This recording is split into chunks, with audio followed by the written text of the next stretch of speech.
Hi, and welcome to Say Grace, Food for Thought and Hospitality. I'm Steve Palmer, and I invite you to join me as we explore the stories behind leaders in the hospitality industry and beyond. Say Grace is a place to reflect, connect, and savor thoughtful narratives. Everyone has a seat at our table.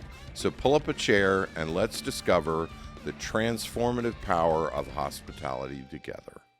Hey there, welcome to Say Grace, where we unpack all things hospitality. I'm Steve Palmer, your host, and today I am joined by Mr. Randy Garutti, hospitality icon, founding CEO of Shake Shack, and all-around good human. Welcome, Randy. Good to be with you, Steve. Now I'm going to read your bio. The formal stuff, then we'll get to the conversation. I'm delighted to welcome Randy Garutti to Say Grace. Randy Garutti is a legendary figure in the restaurant industry, best known for his role as the CEO who transformed Shake Shack from a single hot dog cart in Madison Square Park into a globally recognized fast food casual brand. Under his leadership, the company expanded to more than 500 locations across the world, went public in 2015, and became known not just for its burgers, but its commitment to quality, community, and hospitality-driven culture. As a graduate of Cornell's School of Hotel Administration, he built a reputation for combining operational expertise with people-first philosophy, helping redefine leadership and what the industry could look like. That's pretty cool. That's very impressive, man. Well, let's get to the important stuff. Yeah. Well, thank you for being on this. We met at the Welcome Conference last year. And what I love, first off, you hosted the speaker dinner at your lovely house on the Upper West Side. But I walked right up and said, hey, can we be friends? And you were like, yeah, we can be friends. And that's what I love about our industry. We're always looking for good friends. And I got to say to you, Steve, we've been, in the world we live in we all listen to great podcasts. It's such an important medium now, these long form conversations. And so much of it is so polarized, even the important ones that we got to listen to keep learning. I have really enjoyed tuning into yours because it's a moment of just optimism, happiness, good conversation. So thank you. Keep doing what you're doing, man. Well, thank you. How did you find hospitality? So let's dig in. Tell me your story. Well, I found hospitality at home with my parents, but in the job. Are they who inspired? No. Okay. My dad was a doctor, a pediatrician, and he said, you can do whatever you want, but don't be a doctor. It's kind of like what we say to our kids, right? Don't be a restaurant. Don't be in the restaurant business. I struggle with that quite a bit. But I grew up in a home of really great cooks. And when I was 13, I got a job at a bagel shop in New Jersey. I was born in New York City, but grew up in New Jersey. And I made $3.50 an hour, cash money off the books when I was 13. That was big money. Yeah. And I fell in love with food and restaurants. And I worked at a country club and being a waiter in high school. And at some point when you're thinking about college, you say, like, I don't really want to do math and science, and that's just not for me. And I say, well, at this school, I could study wine tasting and food and beverage management. Well, that sounds pretty cool. Right. And I decided I want to go to a school like that. And I was really lucky to get into Cornell and spend 4 incredible years there. And through that time, I worked some really cool jobs. I thought I wanted to be in the hotel business. So one summer I worked at the Marriott in Marco Island, and I loved working in hotels on the beach. I thought that would be my thing. The next summer I worked at Myrtle Beach opening a Chili's. Oh, wow. Which in 1994, like that was hot. Although right. Chili's is hot again. Yeah, right Chili's is hot again. And I learned so much. We could do this whole podcast on what I learned at Chili's. My team laughs at how often I bring up that moment, and we can come back to that. But I made $6 an hour as a, quotes, intern at Chili's. I studied abroad at the University of Paris for some time, and that summer I backpacked around Europe and Northern Africa and went to 17 countries, mostly by myself. Wow. Probably learned more in that time about people that I use through my career than anything I've ever done. And then when I got back to school, it was time to graduate, and I was interviewing, didn't really know what I wanted to do, just knew I sure as hell wasn't going to live in New York City because I was from here and I didn't want to be here. And I got a call one day after an interview, and the guy said, Hey, Randy, Lance here. Listen, all you got to decide is whether you want to ski or you want to surf. I got a job for you in either Aspen or Hawaii. You choose. And I was like, sir, I don't even know who you are, but sign me up. And I said, I'll ski. And my first job out of Cornell was at the Chart House in Aspen, Colorado. Right. Loved it. Worked there for a season. And then Lance called me again. He's like, hey, time to surf. Moved me to Hawaii. I lived in Maui. Had an incredible time. And then got island fever. Needed to keep my young ambition going as much as I loved Hawaii. And I got in touch with my old friend, Mark Canlis, who's one of my best friends in the world, and his dad, who I had known. And I got the opportunity to move to Seattle and work for the Canlis restaurant. But the day I was packing my truck, I was home here in New Jersey. The Canlis family said, hey, we just read this article. This is now 1999, okay. About this guy. His name is Danny Meyer. And I don't know who that is. You know, I'm skiing and surfing and living on a houseboat, kayaking in Seattle. Before you move to Seattle, you got to meet him. And I called and I couldn't get past his assistant. And I was like, hey, I want to meet this guy. And finally, after like the fourth call, his assistant said, you can meet Danny for 10 minutes. The construction site of what was to become 11 Madison Park. That day, with my truck packed to drive to Seattle to move to work at Canlis, I met a guy named Danny. And our 10 minutes turned into 45. And I left and I moved to Seattle. And I just said, if ever New York, maybe I got to get in touch with that guy. Right. But I'm not living here. Right. Lived in Seattle for a little less than 2 years and reconnected with Danny, came back in 2000, been back here for 25 years. So anyway, that's the long and short of No, I love that. I love that. And so did you go to work at 11 Madison? No. So my first job, Danny, there's some amazing stories that led us here because I was coming back. And at the time I thought I wanted to work for Drew Nieporent, amazing guy. Myriad Restaurant. And it was like, I got an offer to be a entry-level manager at Tribeca Grill. So I was like, that's cool. That's a Tribeca big Grill deal. was as hot as it gets in the year 2000. Yeah. But at the time in Seattle, I had the most incredible experience of working at Canlis, to me, one of the greatest places in the world. And having a friend and mentor in Chris Canlis, Mark and Brian's dad, who one day said, hey, you know, you're just a young 23-year-old, but if you'll hang out for a little while, I'll fire the GM and make you the GM. I was like, well, are you okay? Are you sure about that? It's Canlis Restaurant. He's like, you know what, Randy? I want to wake up scared every morning. So I want you to be the general manager. I love that. Only restaurant people. And I was like, all right, let's, and I scared the shit out of him many times from that moment forward. For lots of reasons, I decided to move back to New York after some time. And I loved my time in Seattle. Still on the board of Canlis to this day. And Danny, I met him, and after lots of interviews, he said, hey, you're not ready for this, but I want to give you a shot to be the general manager of Tabla. And if you ever went to Tabla back in the day, I did. I think one of the greatest restaurants Danny and the team ever built. Yep. Floyd Cardoz, who sadly passed in the early days of COVID, is one of my best friends. Met my wife in that restaurant. He cooked our wedding, and I have a great love for Tabla Restaurant. We led that restaurant for 13 years before eventually closing it. And I was fortunate to be there for 4 years. And then I moved over to Union Square Cafe for a couple of years, led that. All during this time, we had this goofy little hot dog cart thing happening, and I was kind of helping out. Then I got promoted to being director of ops, overseeing everything. So one night I'd work at 11 Madison, and the next I'd be over at Gramercy Tavern or Union Square Cafe. But I kept finding myself drawn to this little burger shack, spending a lot of time there. And I was director of ops now. I had the best fine dining job in America. And in 2007, I saw a for rent sign on the Upper West Side when I was walking home. And I went to Danny the next day and I said, hey, people like this kind of Shake Shack thing. And I know it's like an afterthought because we're real busy at the Modern or Blue Smoke or whatever. But, you know, maybe we should do a second. And that night, my wife was pregnant with our first child. I went home and I said, I think I'm going to quit my job and see about this burger thing. And if at that time you had told me that we could have 5 Shake Shacks, I would have said that was the craziest thing I could ever imagine. Right. And from 2007 till me stepping down last year. Today we almost have 600 restaurants across 21 countries, and we had a hell of a ride. So that's the career path.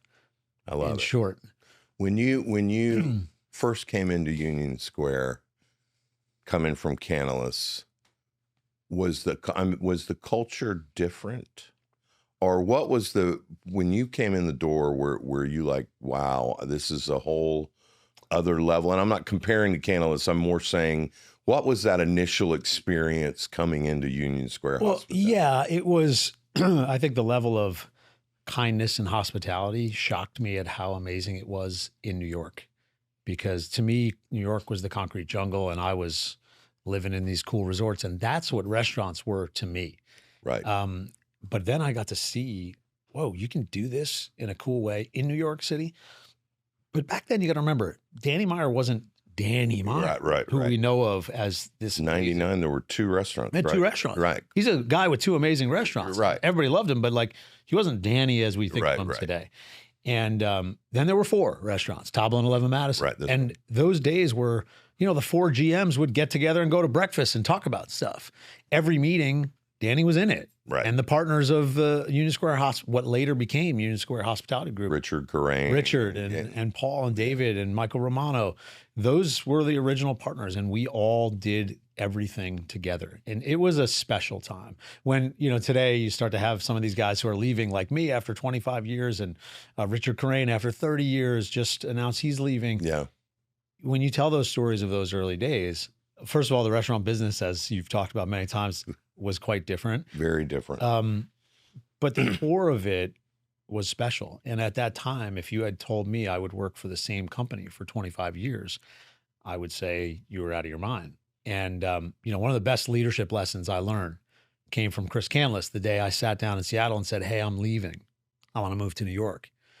And he said, Randy, you're too young and stupid to understand what I'm about to say to you, but someday you'll tell this story. So here I am. So here you are.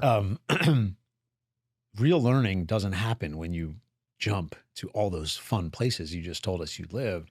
Real learning happens when you stay, and when you're sitting in the same chair and the seasons change around you, and you got to make the same decisions with new information from the same perch.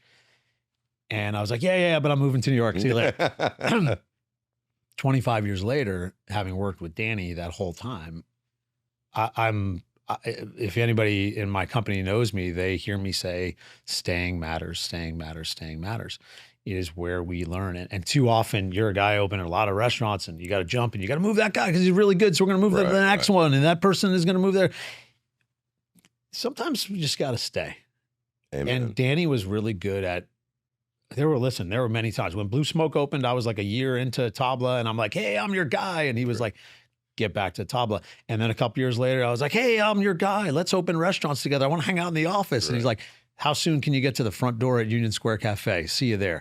And what people who don't know Danny's story don't know is, for 9 years, he worked the front door at Union Square Cafe. That's what he did. Yeah. That's why he's Danny. Right. That's why. Right. And like staying and grinding and learning is so critical. And it's that gets into like, how did we do this Shake Shack thing? Like, we were so young, naive, and really clueless that none of us had ever done anything like it. And that's exactly why it happened. If Danny or all of us had brought in, quotes, people who'd done it before, there is no way there'd be 600 Shake Shacks around the world today. No way. Right. Staying matters, and giving people a shot who have no clue what they're doing, but who can figure stuff out. That's been the greatest lesson. Amen. I talk a lot about consistency and the fact that we need to fall in love with just doing the same thing over and over and doing it a little bit better and a little bit, because we're so the bright, shiny new thing, right? And social media has only put that on hyperdrive, right? That FOMO, that grass is greener. Listen, the most true human emotion, 100% in my mind, is the grass is greener on the other side. Yeah. And you look at what happened during COVID, where jumping ship was everybody's answer to everything. The media was promoting it. Let's go. Let's jump. Yeah. Let's do the next thing. And by the way, I'm not, if that's what you need to do in life, that's cool. But here's what I say to people. How many times you've had this conversation in your life? You have a leader come to you and say, hey, you know what, man, I've been here a year. I learned a lot. I'm ready. And that give me $5,000 more. I'm going to move over to that company. Or man, I'm not happy in my marriage or my girlfriend or whatever. So, you know what, I'm going to move to Kentucky or whatever. Okay. But now I'm going to sit you down and say, hey, Steve, you know who the first person you're going to meet when you get to Kentucky is? It's you. Wherever you go, there you are. And you cannot run from that guy. Right. So you better be working on that guy, whatever the job is. Right. And that's always what I encourage people to think about as you're thinking about jumping ship for the next thing. Like I'm literally living proof that staying matters. Right. And building something from the same seat is a really cool, powerful thing. I always get disappointed. We call them coffee and culture. And so I'll move throughout the company and just talk about our values and who we are. And I always say, look, if this is your forever thing, like we know for a lot of you, the restaurant business is transitory till you sure. Awesome. graduate grad school, till you become an artist. But if it's your thing, you don't need to leave. We have plenty for you to do. Yeah. And I've said, please don't let us know you're unhappy by giving us your notice. Yes. Like, come talk to us. Yeah. And I will continue to believe that will get better. We don't get that a lot. We still get the notice with, Well, I think it's actually on us to get that conversation out, because if we think it's like I should expect my kid to tell me all the struggles they're going through. Like, good luck. I mean, good point. You're lucky if that happens, and maybe some kids can do that, but most can't. And I think it's the same with our team. It's like, and if you're a good leader, and when that's coming, and you got to get there before they get to you. I remember I was that guy too. And even after 5 or 6 years with Danny, I was like, you know what? I think I'm going to go back, get my MBA. All right.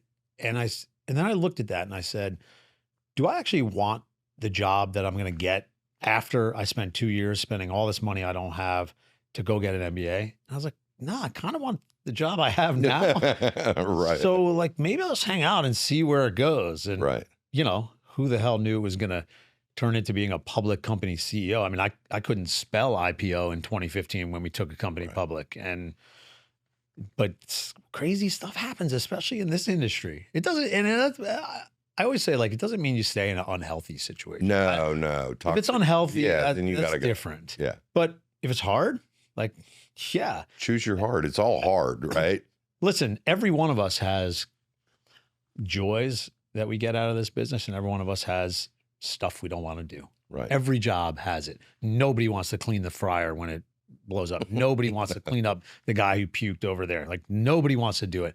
But you know what? If I get 10x the joy factor of the tough stuff, that's when, like, it's all worth it. But if I sit around saying, like, well, I don't like that part of my job, I'm going to go find a job that doesn't have that. Okay, good luck. Right. Because there's going to be 4 other things. Right. That are just harder and different. So when you were building, so you've left, you haven't left, you're in Shake Shack, right? You're still in the family very much. What were the things that were obvious in terms of, I don't want to say fine dining standards, because I feel like our standards are the same no matter which concept you're in, but what were those full service things that you said, I'm going to bring this to the fast casual sector? How did you do that, and what was the reward? Well, very, very little was obvious. Let's put it that way. Yeah. If you look back at, like, the great history, and Danny one day took out a piece of scrap paper that hangs in the Shack office today, and he wrote down, like, what is Shake Shack, and, like, you can ask him for it and put it up at this point in the notes, and there's an amazing, like, little chicken scratch sketch of what it was supposed to be. And like everything he's done, he's taught us to say, whoever wrote the rule. Whoever wrote the rule, it's got to be that way.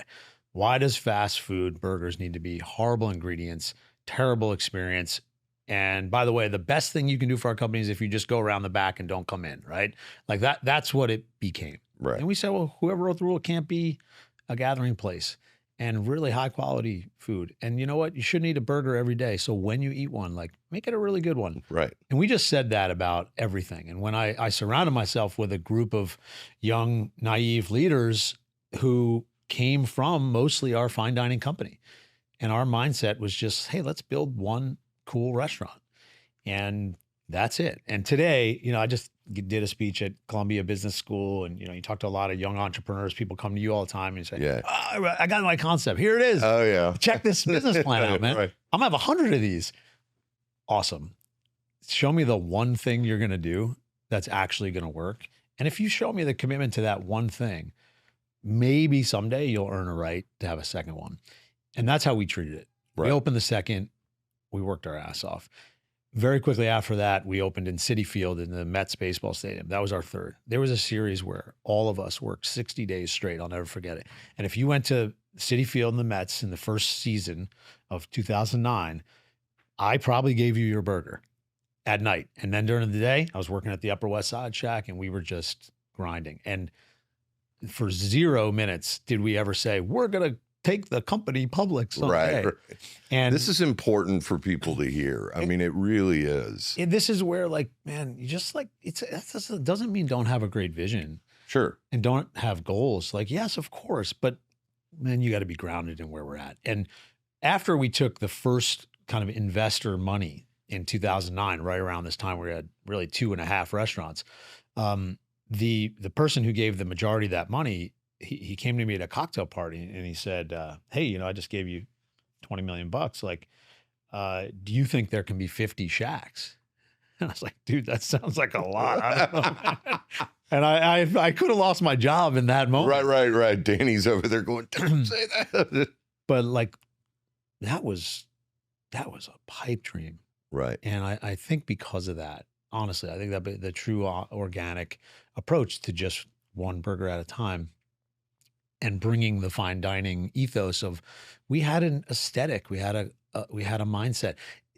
I always say, Danny and I say this to each other, like, there's no way if Randy Garutti went and did 100% of the same decisions at that time, but it had not been birthed the way it was through the Danny Company in New York City at that moment, there's no way it would have worked. You got to go back to that time, 2004, the original Shack opens.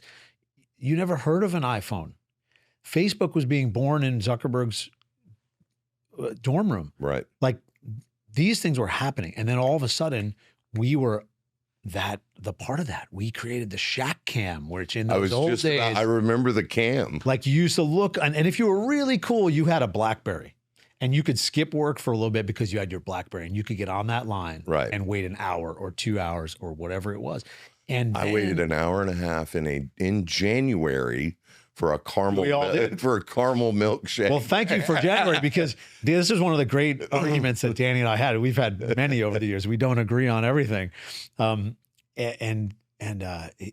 we used to close during January, right, during the off season. And I'm like, Danny, we got to keep this thing open. It's really hard to keep closing and reopening. Like, I'm telling you, I'm an operator. And he's like, no. Shake Shack is like baseball season. It needs to go away. I'm like, yeah, I know what you mean, but we're staying open, man. And thankfully, you came in January. Yeah, kept us that afloat. was like maybe 7 or 8, 07, 08. Yeah. I remember this was the first time that I was like, from a culture point of view, and it probably because I'm in the business, but the original location, and I may have this right. It seemed like there was a timer, and every time the team hit a goal, they were cheering, and I remember thinking, that's culture in a very different way, but that's creating collaborative spirit, passionate work and ethic and work drive, I mean, and you're right. And in the back of that Shack, I was there the day we closed and had hit $5,000 in a day. And we were high-fiving like the World Series champs, man. Right. Because we were $5,000 of hamburgers. This is crazy. In the back, we didn't have money to buy a refrigerator. So like we used the free Coca-Cola fridge that you see in the deli. Like that was our fridge. Yeah. We didn't have money to buy like a proper burger station. Remember, this started from a hot dog cart. Right. So when it was built to serve hot dogs. Right. Nobody envisioned the Shack burger being this thing. And all of a sudden we're like making a gazillion Shack burgers. And I mean, it was just the fun of it, the group of champions who just wanted to kick ass, and with each successive day and Shack, who started to see like, okay, this could be pretty cool. But it took us a long time to realize that. Right. What's it like to go to Asia and open up? I whether it's fine dining or fast casual. Yeah. When I see American brand, because I've recently some people are starting to go. So are you going to go international? And I'm like, I don't know. Somebody yesterday, a good friend who has an amazing company, texted me yesterday, said, "Hey, we're thinking about going to Japan. It's awesome." I'm like, "Okay, can we talk?" Right. I've been in Japan, and we have 15 Shacks in Japan. And I want to tell you what it means to open in Japan. But back up a second. 2009, is really like 2008. We had 2 Shacks, okay? 2. And we have a meeting that, of all people, Martha Stewart had set up for us, okay? And we're sitting in 11 Madison Park. We're the fine dining guys. Yeah, yeah. We're not the Shake Shack guys. And a man named Muhammad Al-Shaya comes, and we sit down at 11 Madison, Danny and everybody, and he says, "I'm going to bring Shake Shack to Kuwait." And Danny and I are kicking each other under the table like, "What are you talking about, man? This is 2008. And we're like, ha, ha, ha. Like, where's the financial crash? And yeah. And exactly. Yeah. Full on. I mean. And out of sheer intellectual curiosity, we got on a plane. And in that first visit, we went to Dubai, and I stood in what is today the fountains of the Burj Khalifa, the tallest building in the world, but it was a construction site. I went to Kuwait and Qatar and Bahrain, and you were like, whoa, something's happening here. Right. And I kind of think we should be a part of it. But what do we know? We have 2 restaurants. What do we know about going to And there was a couple conversations that happened. And these are good leadership lessons as people think about growth. Number one, we said, well, if a tree falls in Kuwait, nobody's going to hear about it. So if we fuck this up, like, yeah, it's probably not going to hurt. But that wasn't really the thing. The thing was, Muhammad Al-Shaya is one of the most amazing people and business people in this world. And he leads the Al-Shaya company that has more than 70 brands all throughout the Middle East. Starbucks, P.F. Chang's, Office Depot, all the best retail. He is a prolific, brilliant retailer, one of the most important business people in the world. So when we went, we said, well, gee, this guy knows how to copy and paste better than anybody I've ever met. Right. He has taken these brands. And when in 2009, when you're walking around a Starbucks in Dubai, you're going, this is the greatest Starbucks experience I've ever seen in my life. And how is it that it's better over there than we are here? So us being the creative fine dining guys, we're like, well, you know what? We could probably learn how to copy and paste because we don't know that. And like anything, the kind of third consideration was, if you really want to learn, you got to teach.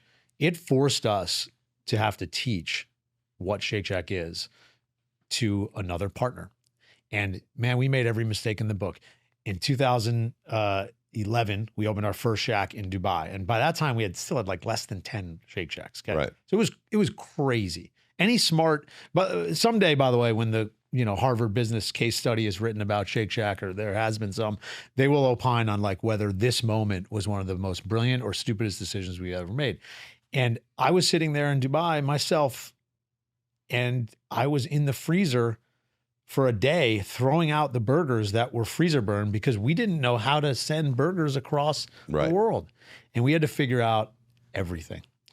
And it was the most fantastic, beautiful, and I believe to this day, one of the most important things we ever did was go international early. And it was at that moment, and again, this is still early social media days, 2011, 2012, where we opened in Kuwait later that year, and there were like 800 people online. And I said to myself, like, how do they know? Like, how do they know? Right. And it was then when you said, well, it doesn't matter if it's down the block here in New York City or if we're in Kuwait, everybody knows. And we had a brand that still to this day was just had a halo around it that could travel. So we did that. And did you bring like a Union Square hospitality group task force with you? No, well, this is like the fun. They call me the CEO. Okay. Yeah, I was like the head burger flipper. Right. And the training team was like everyone we had. Right. There was no like training team. There was I have pictures of us like literally tasting, pickles that were going to come from somewhere in the Middle East because we couldn't find damn pickles. And like every little decision, we were all in it. And that, by the way, carried forward probably to a fault of mine, but I was in a lot of decisions my whole time because I just wanted to be. And I knew if I added something to a conversation, I should be in the room. And same goes for our leadership team. So, the Middle East happened, then we opened in London, we opened in Moscow, we opened in Japan. Today, almost 300 restaurants are international. The team just announced we're going to Panama. We have almost 50 restaurants in mainland China and Hong Kong. And that has been among the most fun things to see. I bet. When you go there and people can't speak English and you can bring this thing to them that they appreciate, it's so cool. And it's some of our best Shake Shacks in the world are in other countries by far. What was the big surprise for you going international? Well, you start off thinking, and I think this is where people make a lot of mistake, like, hey, we're going to go to Korea. Okay, so let's do the Korea version of Shake Shack. That's what they want, right? We're going to think about, we're going to do like Korean barbecue or whatever. No, what people want is Shake Shack. They don't want your version of it. Right. Now, what did we do? Well, we found the best chocolate in Seoul, and we found the best coffee, and we found the best, way to make our buns in Korea from this incredible baker. So you got to make it make sense, but the soul and everything needs to still be Shake Shack. And I think that was always a surprise to say, like, let's just be who we are at our best. That's what's going to make it work. But in every culture, there's a thing in the Middle East called WASA, where it's very top down. Who's the most important person in the room and what seat are they sitting in? And how does that conversation need to go? You got to work through those things because we don't really act that way in this country, right? Our Japanese partners, some of our favorite partners, they were the people who originally brought Starbucks, incredible friends that they have become. But they're pretty conservative. Yeah. They're not like, hey, let's build 50 restaurants next year. That's just not how it works in Japan. Right. It's different. Whereas you go to China, it's like, how soon can we build 100 restaurants? Right. Let's go. And you have to be able to figure out how to pivot, stay true to the core, but find the way that is going to work in each culture. And that was some of the most fun we had. I got a hell of a passport at this point in life and some great experiences around the world. Was there a meal that stands out? Oh, man. I mean, we would like impossible. We would chase down when we were in Korea, we're like, we got to find the greatest fried chicken place. Right. When we were in Moscow, you'd go to these like grand palace restaurants that were old school, right, eating borscht, like also, and we were fanatic about finding every wet market in China, every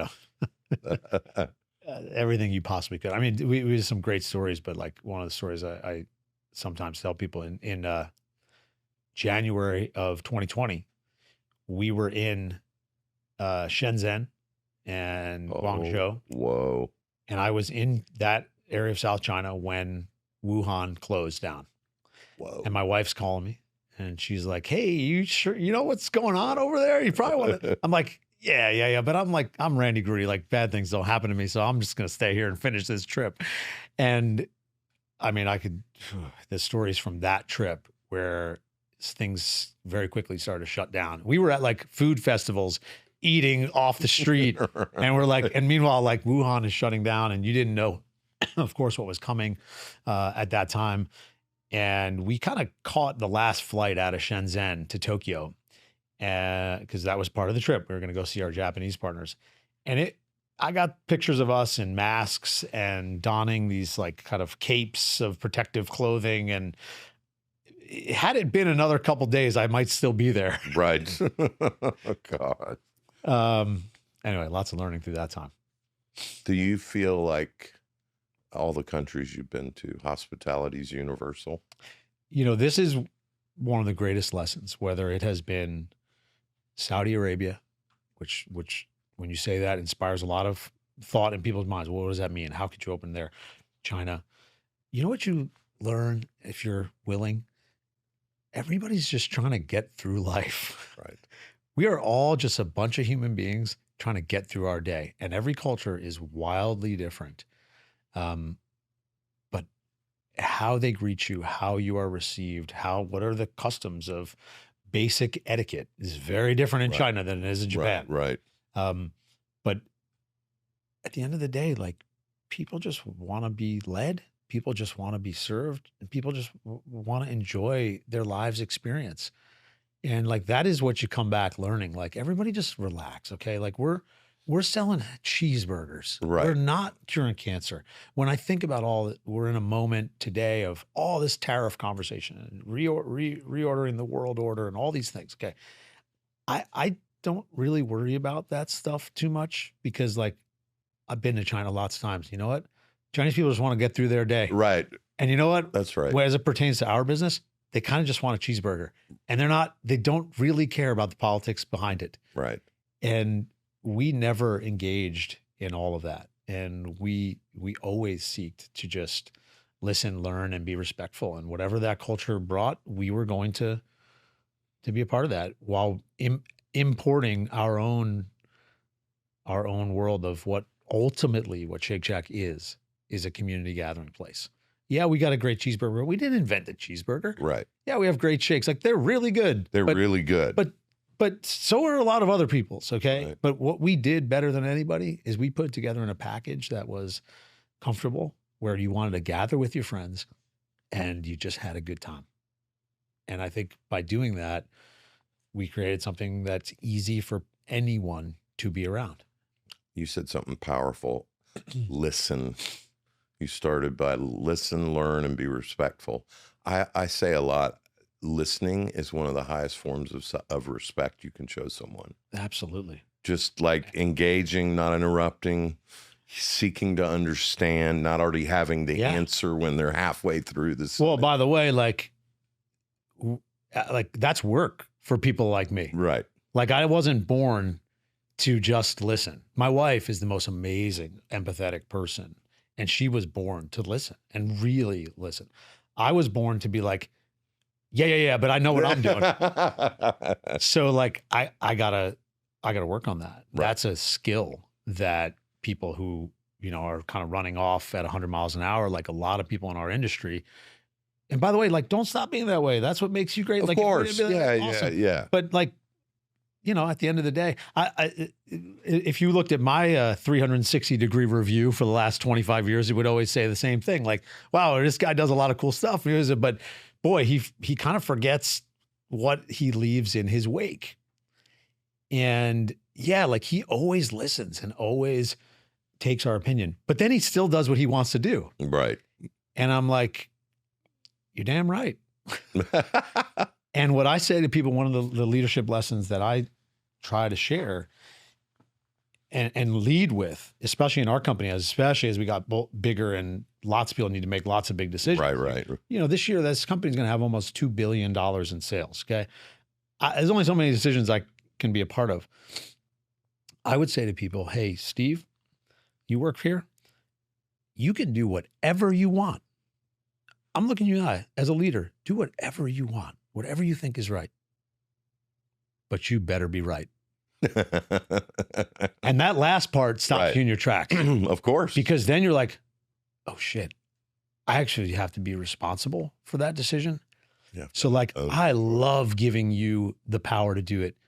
But then I'm going to tell you, I'm going to come see you next month. Right. And you're going to tell me how this went. And that stops people in their tracks from all of their ideals or ideas of like whatever I think the world should be. And I think this is important for restaurant people. Like, we would say, hey, I got to pay $25 an hour. Okay, do it. I'm going to come see you in 3 months, and you better show me a business that's better than the one you have today.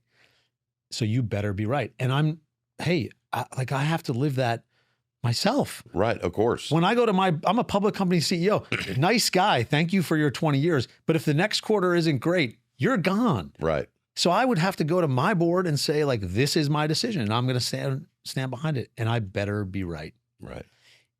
And so, yes, we better listen.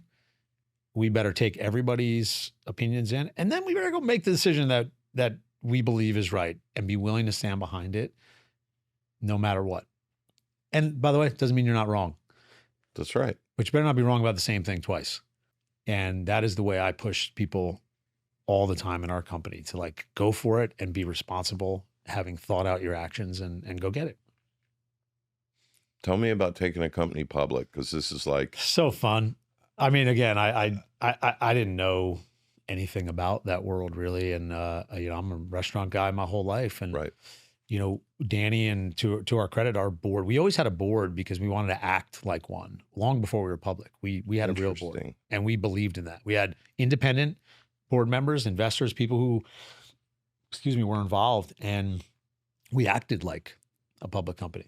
And it wasn't until I never heard the words IPO or let's go public or let's sell the company ever in our company until about 2014, when we had worked through the first group of money that we had made. And by the way, like making money was a rule of the game. We made money the whole way. We never had lost leaders or anything that lost money. We were believers that every single thing we do is going to make money. But we had invested the money in lots of restaurants. We had almost 70 restaurants when we went public, some licensed and some that we owned. And at that point, we're like, what's the best thing for this company? And we decided we were going to go public. And within 6 months of having that conversation the first time, we were public. And we wrote the S1 on my family vacation in August of 2014. I spent it writing the S1 and talking to lawyers and bankers and all that stuff. And it was so fun and fascinating. Now, listen, people always say, well, is that good, or is a public company good for you or bad for you? And the answer is, it depends on the company. Some companies are meant to be amazing public companies. Some are not. If you believe you can, should, and must grow every single year, well, you can be a great public company. If that's not for you, you shouldn't be, because that's a rule of the game. Right. You got to grow. I describe it like this. Whenever I'm like in a room and people say, what was it like to go public? So like, okay, anyone in this room ever been in a relationship with another person? Everybody raise their hand. Yeah, I got a partner, a wife, a friend, whatever. Okay. Imagine if in that relationship, every 3 months, you sat down with your wife and you said, hey, babe, let's do our scorecard. Let's review. We're going to write down everything we've done the last 3 months, what we said we would do, and did we live it? And then we're going to tell the whole world how we're doing. And then we're going to promise the whole world what else we're going to do in the future. And then 3 months from now, we got to come back and tell everybody again how our scorecard is going. Right. Do you think that'd be a healthy marriage? I bet it would. I bet it would too. And so there's some really good, healthy habits that come out of being public. And there's a lot of really tough ones. And there's a lot of moments where you have to sit there and say, okay, would we make this same decision if we were a private company? We ask that all the time. And you have to keep asking that. and tough, nasty things happen when you're a public company. You got investors, you got short sellers, you got market dynamics, you have the stock price. I mean, I describe stock price like an invisible gas in the room, because like when it's up, we're all geniuses, man. And we're laughing at us like, oh, we're so awesome today. Right. Yeah. The stock went up $10 today. We are good at our jobs. Right. And then tomorrow stock's down $20 and you're like, we suck. This is terrible and whatever. Or my stock options, if I'm a team member, are underwater and they're worth nothing. And why should I stay? It's an invisible gas, and you just have to lead through it and believe for the long term. But Steve, this is the other thing. When we went public, we were very early on, we gave out units of the company, everyone down to the general manager level, for years and years and years. When we went public, we changed a lot of lives. I got a text a few weeks ago from a long-term team member who just left and sent me and said, like, you changed my life by giving me that opportunity and that stock long before the IPO. And I bought a house with it. I sent my son to private school because of it, and my life has changed because of this company. So there is a currency that can be created when you go public to say thank you to the people who got us here, and to say thank you and incentivize the people who are going to get us there. So it's got lots of goods and bads, but amongst it, and by the way, the day of the IPO, anyone who was a tenured employee was able to buy stock at the strike price, which was $21, long story there. And the first trade ever was at $47. We sold the stock at 21 on the day of the IPO. First trade was at 47. So a lot of our team members came along for the ride and benefited greatly from wealth creation, from opportunities that they would never have had. And I look at it now, there are lots of people who started making $12 an hour who today make $150,000 a year and get $50,000 a year in stock. And if you're going to stay for 10 years, you're going to change your life. Yeah. And what a cool thing that we were able to do. That's amazing. And believe me, it had its tough days. Yeah. And I didn't need, I did 38 earnings calls as a public company CEO. I did not need a 39th. Every one of those quarters, I sat with hedge funds and institutional investors and analysts and shared stories. And I loved every minute of it. And I didn't need to do it anymore. And talk about that. When did you know? It was a slowly grown conviction to know that it was time for me to step down. I mean, and it was a shocker to the people around me when I finally told everyone. It started during COVID, like all of us. I think every person questioned their life's purpose, their core existence. We could share lots of stories about COVID learning, and there was a time there where we were burning $5 million a week in the early days of COVID. We didn't know if we were going to exist.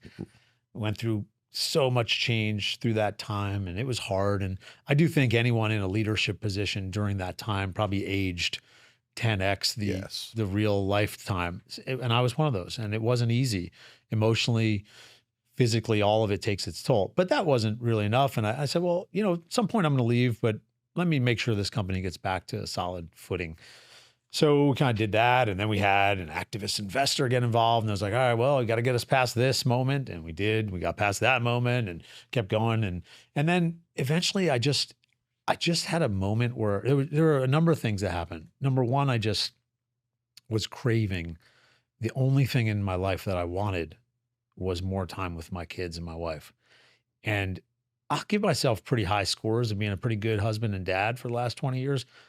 But at the end of the day, like, Shake Shack wins when stuff happens. Like, it just does. You as a public company CEO, like, or any leader, Indigo Road wins. Yeah, absolutely. They win. And as much as you want to say, like, I'm a great dad, like, but I can't be here today because I have to be in China. Right. And like, I was okay setting that aside. I never needed it for my ego or to be on CNBC or to have people hear me say important things. That was happening. And I also knew, like, I think the company could benefit from a different leadership. I think I've done what I needed to do. Could I go on forever? Sure. But I'm going to leave at the top. I'm going to leave in a place where I can now turn my attention to other things that I want to do. And that was about a year ago where I finally stepped down. It was about 2 years ago since we started the conversation. I took Danny out to dinner, and I just said, hey, I'm there. That was the words that we now joke about. And he's like, what do you mean? And I was like, I'm there. I'm leaving. Like, it's time. And that was a tough conversation because I love Danny like a brother. And how did he take it? I think he, like anyone, you're surprised, but I think he saw it coming at some level. And I think he understood, and we have so much love and respect for each other, and how Danny and I could finish each other's sentences. And after all this time together, we were each other's, friends, partners, business partners. And I think he knew it was time, and it was time for the company to take the next step. I also knew that as you get to a certain scale, there are decisions that need to be made that I don't want to make. And like, that's cool. I have peace with that. There are other type of leaders and managers that probably are better wired to take the next step. And I'll be rooting for them forever. Right. I love this company. I love the people, and I want to see them win. What a legacy.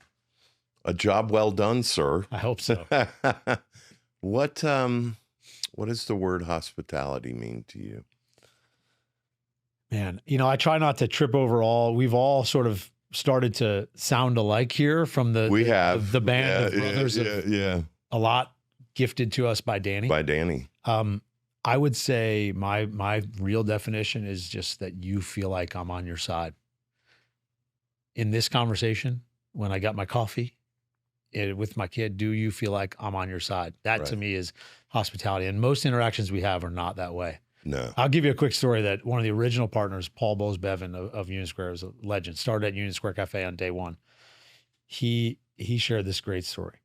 There was a woman who was a really busy business traveler. Let's say she's always on a plane, and she's sitting at the airport, and she's hungry. She goes and grabs a bag of cookies, sits down, puts the cookies down. She looks over, and the guy next to her is eating her cookies. And she's like, oh, what is going on? She just kind of blows it off, laughs it off, whatever. She looks over a minute later. The guy picks up her cookies and offers her one. And now she's like, what? Now she's like, I'm getting out of here. She gets up in a huff, whatever. And she gets on the plane. She's gone, so frustrated. Like, how could this guy do this? 2 hours later, she's on the plane. She goes in her bag, and what does she find? Her cookies. And I love that story because, especially as a New Yorker, we are born to mistrust everyone in front of us. Right. We expect you to be screwing us over somehow. Right. But in a story like that, sometimes we got to remember, hey, maybe we make the charitable assumption. Here was that guy all along just eating his own cookies and just trying to share. And that to me is hospitality. Is can we actually start by assuming you're on my side? The good, yeah. And in both ways, as guests, as team members, it's wherever, can we be on each other's side? And I think it's actually not that hard to do. Right. I talk about charitable assumption all the time. What are you most afraid of? I don't ever want to let anyone down. I think that was probably my greatest motivator in my career and why I worked so hard. It's definitely my greatest motivator in my marriage and in my children, in my family. I don't ever want to let you down. And I carry that. I'm not sure where I got that. I probably need some more therapy to figure out where did that come from? Because I was not really let down as a kid. I had amazing upbringing and amazing family. But I have a high motivation to not let you down. So I probably live a lot of my life making sure I'm gonna exceed your expectations, which probably made me a public company CEO. Yeah. Because I always joke, if I'm gonna be home at 8 o'clock tonight, I know I'm gonna be home at 8. I'm gonna tell my wife it looks like 8:30, babe. Then when I get home at 8, I'm a hero. Right. But if I get home at 9:30, you need to adopt that. You need to adopt that. And believe me, that helps when you're a public company CEO every quarter after quarter giving guidance. And I just, I don't want to let people down. I like that. Under promise and over promise. Story of my life. Yeah. How has the year been? Oh, it's been good. It's been magical. I officially stepped down not quite a year ago, and our good friend Will Guidera gave me the best advice at that time. And he sat me down. He said, I didn't get a chance to do this in my own transition, Will talking. But for some period of time, everyone's going to throw their ideas at you, jobs, boards, speeches. You say no to everything. And I'm like, no, what are you talking about, man? I'm going to be irrelevant. I'm going to. Right. And I took that advice, and I have turned down amazing jobs, which those are easy right now. It's not what I want to spend my time on. Tougher to turn down great company boards that I respect and want to be a part of, or speeches where I can talk to students. And I've said no to almost all of it. And I've just started to open myself up to saying yes again. I'm not I always believe in finding the yes. It's very weird for me to say no. But it's been freeing and magical to really create the space that I want. So where am I spending my time? I mean, I get to see my kids every day, which I didn't for 17 years. I'm at every game. I'm not going to miss a single game. My kids are going to leave the house within the next year, 2, 3. And if I'm dead someday and my kids say, let me tell you about my dad. He opened 600 restaurants. I am a failure. If at that moment my kids say, that guy was always around when I needed him, then I've won. And that's what I'm working on right now. Number one. I'm also spending time, lots of really cool young entrepreneurs. I'm investing in some companies with Danny and some other funds that we do. So I'm getting to see a lot of cool companies and young entrepreneurs. And now I'm just giving them time, trying to be the mentor that I had for so many years in my career, helping people find their way and hopefully avoid some of the mistakes that we made. Doing a lot of time with some universities and doing some speaking, and we'll see. I just I'm getting in the best shape of my life. I'm trying, and just enjoying doing stuff like this, hanging out with friends and swapping stories that I hope one person goes to bed tonight and say, I had a little bit better day because that guy was in my life. I love that. So the name of this podcast is Say Grace. I wrote a book called that. I had a friend say, well, are you worried that sounds religious and it would turn people off? I said, well, in the South, on Sundays, we had Sunday supper and we would all hold hands. And usually it was grandma. She would choose the grandchild to say grace. And what you really were doing was saying what you were thankful for. So what are you thankful for? Oh, man. I grew up Catholic and raising our family Catholic. And amazingly, I was just in Rome during Easter. I saw that like 2 weeks ago. And I got to see the Pope. Yeah. Less than a day before he passed. Yeah. It was like a crazy experience. I saw your post. I was like, wow. My favorite part of the Catholic Mass, for those of you Catholics listening here, is there's a moment where you extend a hug or you, peace be with you, and you take a moment, you stand up, and you kind of hug people. I used to do that in moments in the company when we were having a hard time. If you were in a meeting and we were like fighting, I'd be like, okay, guys, take you back to my Catholic Mass here. Everybody stand up. We're just going to hug each other and peace be with you. I love that. That's so good. I always try to say grace with those moments. But I think just a direct answer to your question is I've been so lucky to have a few incredible mentors who guided and taught me the things that I use today. And I think this is what I say to people all the time. Like, if you got to find a mentor, it does not matter what company you work for or how much money you make. What matters is the person or persons you're working with and for. And if you can identify that as someone's going to actually care and invest in you and have a company that invests in you, like that's what it's all about. That's what I benefited so much from. And I said, like, you know what, if you can't find one, someday you will. Be one. So that's what I'm thankful for. This incredible group of mentors that I had through various times in my life that led me through, that I now get to share that learning with others and try to be that person as much as I can. That passing it on is such a powerful. I have he was my number 2, left and went to Nashville, and he's about to open his 3rd restaurant. Amazing. And, so I'll get the gratitude text like, thank you so much. And I'm like, just pass it on. That's right. I said, somebody, there's going to be a you in your world. Prepare them for their thing. It is kind of the calling. It's kind of as if you ask me what I'm going to do the rest of my back half of my life here, I'm on the back 9. Like, that's all I want to do. Right. Is pass on the goodness that I've been fortunate enough to receive. Our industry's so good. It's the best. It's the best, man. There is nobody in our industry who wouldn't help you, be there for you. It's real. It's real. I love it. I love it. We need more of this in the world. When I do my coffee and culture, I always talk about outside of the 4 walls, we can't control that. Inside the 4 walls, we're going to be kind. We're going to be respectful. We have a saying in our company: everyone has a seat at our table, even the people we disagree with. Yes. One of the, now become like a joke, but it's one of the most important like marriage tactics you can use.